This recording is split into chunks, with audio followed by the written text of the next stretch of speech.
night, the comeback of the night. Anthony Edwards, he really is Ant-Man. He really is a Marvel character. 9 days after he looked like his season was over, he was back and better than ever, going up against Wemby and company. Pick it up in the fourth quarter, tied at 75. Edwards. Look at this. It's like an inch he got over the hands of Wembanyama. So it was 9 feet and 1 inch off the ground. The Wolves up by 2. A couple minutes later, Spurs are up by 1. Watch Wemby. Oh, get it out of there. That was his 11th block of the game, which is a playoff record. The other way we go. De'Aaron Fox finishes at the rim. Spurs up by 3, but look at Wembanyama. Unbelievable inside. Now we go to the fourth, tied at 84, and it's Edwards blowing by Keldon Johnson. I said it last night. The Timberwolves play bully basketball down the stretch with their size and physicality. Oh, and he's letting him hear it, too. He's letting him hear it. Oh, yeah. Ant-Man's letting him hear it. Wolves up 4. Here we go. 5 minutes to go. Wolves up by 6. Wemby. Oh! I'm sorry to lose control. That's Mike Conley. Mike Conley, still in the NBA. Tell him, old man. Wolves up 9. Under a minute left. Watch this. Watch this, Michael. This was fabulous. You thought he was going to shoot a short bank shot. No. He didn't do anything short. Bank shot. Spurs down 4. 34 seconds left. Wolves inbounding up 4. Can't do this. Turnover. We turn it over. Dylan Harper for the dunk. It's a 2-point game. And so here's your ball game. 12 seconds left. Wolves up 2, looking for a dagger. Julius Randle, no good. Rebound San Antonio. Timeout. Timeout. No, they won't. Here we go. Play it. Champagny, does he pop the court? Fly by. Thought it was in. Great shot. No good. Great in shot. rhythm. Champagny was flat. Champagny with a chance to be the hero. Not Champagne. Comes up just Their best three-point shooter. that. Great. Much. Got the look. Off. Wolves survive. They take an unimaginable 1-0 lead in this series with Anthony Edwards coming back. Yesterday morning, the Spurs were minus 1,200 at DraftKings Sportsbook to win this series. Once it was announced that Anthony Edwards was playing, and now the Wolves have won Game 1, look at how these numbers have moved. The Spurs are only minus 190 now. Let me start with the win man, because I was reading your notes this morning. What are the right things to say about Anthony Edwards making it back this fast and playing that well? First off, the words that came out of the Wolves locker room last night, players being so admiring of Ant fighting through that knee situation to join them in this fight. I mean, Mike Conley said it was heroic. And he's a guy who one time came back from a broken face to play in the playoffs.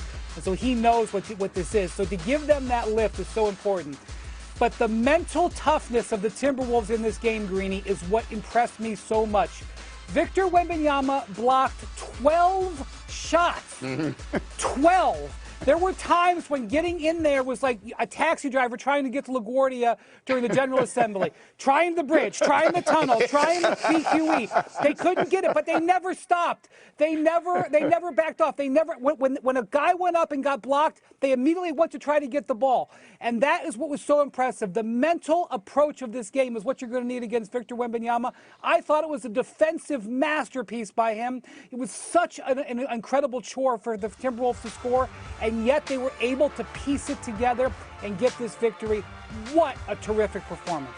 I'm the oldest person on this set, but I'm not old enough to have seen Bill Russell play very much. I was like 9 years old and retired. That is what I conjure up from listening to guys when I was growing up marvel and think that Bill Russell was a superhero. That.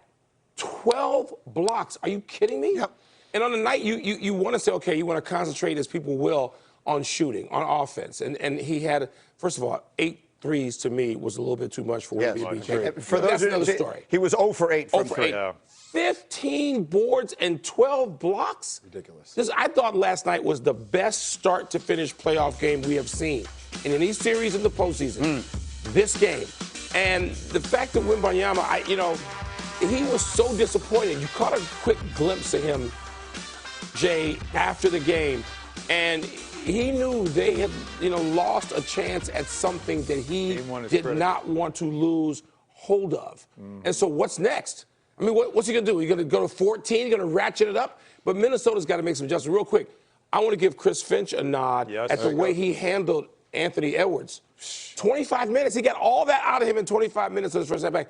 Did not use him up but seemed to get the best imaginable out of him. I feel like the Spurs put a premium on teams that could play bully basketball, and I don't think people recognize between Nasri, Julius Randle, and then McDaniels, like they're 6'9". They're 6'9" guards, and the Spurs don't have guard size like that outside of Castle that got in foul trouble last night. Also, yesterday, Justin Holland is the manager and business partner for Anthony Edwards. I got a text literally during the day. He's like, he's going to go. He's Wolverine. I'm like, oh, my. Like this. Think about when Giannis came back off the hyperextension, had 50 next game. Yeah. But Giannis plays north to south. This dude plays east to west. To plant that way with the way Finch has managed him, that 18 points, he had dagger after dagger down the stretch. He deserves a lot of credit in this game with the way he performed. His mid-range was fantastic. If I can go back to Wembanyama, though, and to use, Wendy's analogy, the GPS, though, continued to send Minnesota into the paint. They still got 52 points in the paint. Think about this. They missed 24 shots in the paint. He blocked 12 of the 24 misses. Half of their misses were because he blocked the shots, but they kept going. They kept going at him. They kept forcing him to make those. And if you've noticed on a lot of those blocks, where does he end up? On the ground. He fell a lot, and that wears a big man down. And that could have that and Gobert led to a lot of those offensive misses. So as we say, this might have been the best game of the playoffs so far. What do you think it foretells for the rest of the series? Minnesota steals home court advantage in game one. We'll see how Anthony Edwards wakes up this morning. You would know far better than I would what to expect from something like that. But if we can assume he's just going to get better as it goes on, what does this mean? Minnesota's in a great position. And I thought about this last night, if Minnesota has DiVincenzo and Ayo, they're a better team. Now, everybody's been talking about San Antonio winning this year. Greeny, as much as I love San Antonio, and I know it's coming, and Wemby is going to be this marvel for years. I don't have it starting now. Minnesota is fearless. They are fearless. They went into him. They know you can't shy away from him. That, by the way, is the personality of your star. That is the personality of Anthony Edwards, who says, I am coming back. I'm barking at people. I'm in people's faces. Come with me. And they did. And San Antonio is fortunate that they don't have to face DiVincenzo and Ayo in addition to what they saw last night. You saw him yell, I'm back. I'm back, yes. Jordan 94 reminded me a lot of it. I will say this, though. I don't think there'll be a lot of games where Wembanyama will be 0 of 8 from the three-point line. There he is. And I think next game will be very different. And I do want to say this because I don't want to hear this morning about Mitch Johnson not calling a timeout. Oh, yeah. That was a great you have to trust your players. The only way for your young players to continue to get older is through experience. And trusting them last night for Champagne to have that shot, your best three-point shooter was the right move. I should have started there. Everyone good with that? Go ahead, Wendy. It was a little hot potato at the end. They ended up getting a good shot, so I don't care. But Wembanyama had the ball. He threw it to the rookie Dylan Harper. Harper threw it back to Wembanyama. Wembanyama threw it back to Harper. There was a little hot potato there. And when that happened, I know they got a good shot, but when that happened, Mitch Johnson might have considered it. That's all I'll say. Yeah, it's something we can dive into more as we go. They do wind up getting the look, so it sort of takes a little bit of the steam out of that. I want to make sure that we get everything in this morning, including a wake-up call this morning. We had a minute left in overtime between the